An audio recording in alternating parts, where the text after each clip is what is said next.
This lady died and came back to life, guys. So make sure to watch the entire video because I have a Bible verse that will tie all of this together. Let's get right into it. Orthopedic surgeon Dr. Mary Neal died and came back to life, experiencing a one-of-a-kind meeting with Jesus and a journey to heaven and back that has been featured worldwide on programs like The Dr. Oz Show, CNN, and Fox News. She joins us now to share her riveting story, her insights into the divine, and her involvement in the groundbreaking new film, After Death. Welcome to 100 Huntley Street, Dr. Neal. Oh, thank you very much. It's a privilege to be here. Well, it's our honor to have you joining us.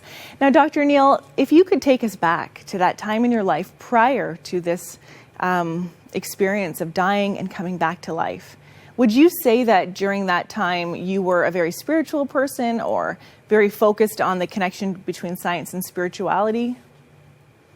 Well, I am a scientist. I still am. I was.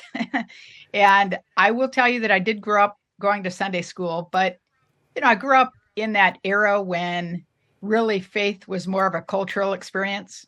You went to church on Sunday morning and then went back to your life on Monday morning.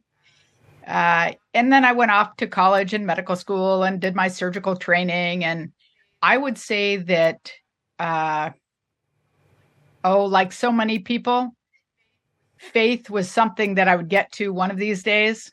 It was sort of an abstract concept, but I was really busy. I mean, I had a full-time job, a husband, 4 little kids. Faith wasn't really something I put at the forefront of my life. I certainly tried to be a woman of integrity and honest and ethical and all those things. But, that's very different. I was someone who was very self-reliant and accomplished and smart, and I certainly didn't need God. And I was just thinking about, your experience in South America as you're kayaking and suddenly you need God and everything changes. Can you share a bit about that story? Yes. Yes. I went over a waterfall in my kayak and was pinned or stuck under 8 to 10 feet of water. And I didn't have any options. I was going to drown. And it would be very easy to assume that I reached out toward God only because I didn't have any options. And I don't know how to explain it, but I actually did still have an option. I had a choice to turn toward God or turn away. And that's always our choice. And I made a very, very active choice to ask that God's will be done in that circumstance, regardless of what it meant. And it was the first time, despite saying the Lord's Prayer, hundreds of times, thousands of times in my life, that it actually meant it. God, your will be done on earth in my life, period. Not on my timetable, not the way I wanted it to be done. But truly, it was the first time very actively I gave up trying to control or be the one in charge of my life. And that started this incredible and wonderful adventure and an experience that I could never have imagined in my wildest imagination. Like so many people, I'd never really thought about death. Actually, at that point in my life, I had had patients who had died. I had certainly been exposed to death. But at that point in my life, I had not personally known anyone who died.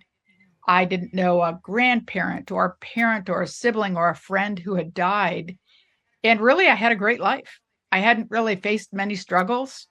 And I think that none of us really think about our faith. None of us have our faith challenged until we face struggle, and especially when we face loss. Dr. Neal. Wow, she said that she really haven't had time to look to God. She haven't had time to really, at that moment where she was drowning, she had an opportunity to either go to God or reject God. I think that's very interesting. Very, very interesting, because I think all of us will have to choose that one day. Go to God or reject God. Let's continue to watch. From a point of understanding, I understood everything about me and my life story, my backstory that had brought me to that moment in time. And I also understood the backstory and life story of everyone else involved. And what I discovered is that it wasn't a matter of forgiveness. Because again, in our culture, we don't understand forgiveness. It's always a two-part thing. Like, I forgive you, but I don't ever want to see you again. Or I forgive you, but I'm never going to forget. But God's forgiveness isn't that. It really is as far as the East is from the West. It's complete, it's absolute. And I think it comes out of the fact that God knows us, knows our story. And what I realized in knowing everyone's story in these wounding situations is that I didn't have to forgive.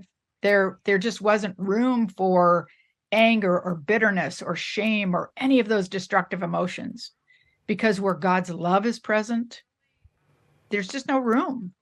And so it was really pretty remarkable, because it's an experience that, even though we may not think about it, it's an experience that every one of us has had many times in our life. We can look back and see many times where either we have been misjudged or we have misjudged other people. And what we realize is that when you understand the backstory, you don't have those destructive emotions. You have empathy, you have sympathy, you have some other form of love. And as God was giving you that perspective, being held in the arms of Jesus, having this life review, he wanted to give you even more perspective. And suddenly you were up above your body and you could see your body there and your friends trying to resuscitate you. And God began to bring you up into heaven. Would you share a bit more about that journey? It was awesome. Yes, my spirit, my essence, myself, the true me, whatever you want to call it, did leave my body and rise up and out of the water. And I have to tell you, I never had the experience of being alive and then dead, or conscious and then unconscious. I had this experience of being alive and then more alive, conscious and then more conscious. All of my senses were intensified 1,000-fold. And it was different in terms of time and dimension, so that I could experience all of eternity in each moment. I could experience, it's like experiencing 1,000 realities all at the same time, yet independently. And I know that doesn't make sense, but there's sort of no way really to describe it. And I was greeted by a group of people, spirits, beings, people who had known me and loved me as long as I have existed. And people always ask, did I recognize them? And I did not, because again, at that point in my life, I had not personally known anyone who died. But I knew that these were people who had been important in my life story. Perhaps a grandparent or great-grandparent who died before I was born. And I knew they were so overjoyed, absolutely overjoyed to welcome me home. And yes, they took me along this incredibly beautiful path that to me was just exploding with color and flowers and the aromas of flowers, which is what speaks beauty to my soul. I'm convinced that God presents to each of us when we die the experience that will make us feel completely known, completely loved, and will speak beauty into our souls. And so they took me down this incredible path and toward this sort of great dome structure of sorts. And when we got to the end, I was there for what felt like many, many hours, and had this incredible understanding of really the divine order of the universe, how it all works, how there can be billions of us on the planet, but we are each individually known and loved as though we're the only ones. And then how it works, in terms of interconnectedness.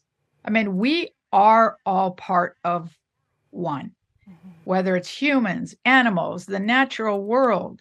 We are God's creations, and we are entirely and perfectly intertwined and interconnected. And then I was kicked out. Wow. What an amazing story of God's redemption.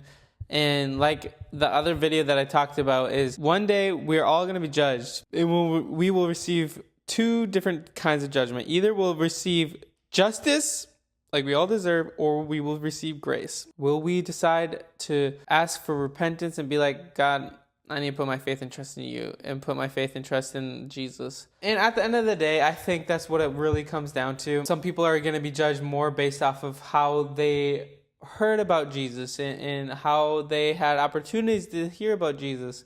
I believe people who are in different countries that have never heard about Jesus still get the opportunity to know about God and decide to follow him or reject him. And I have a Bible verse that will tie all of this together here, so let's get into it. 2 Peter verse 2 says, "So you see, the Lord knows how to rescue godly people from their trials, even while keeping the wicked under punishment until the day of final judgment." So guys, seek Jesus. Put him first before it's too late. Decide to surrender your life to Jesus before it's too late, because God has an amazing plan for your life and he wants to have a relationship with you. And how you have true fulfillment is through Jesus, through having a relationship with him. So do that today, guys. And comment down below if you have received Jesus for the first time. I'd love to hear that. If you want to fill out information, I want to get an opportunity for you guys to do that down below in my link in descriptions. Hopefully I can have that up for you. Anyway, guys, shout out to all the people who've been watching my videos from day one.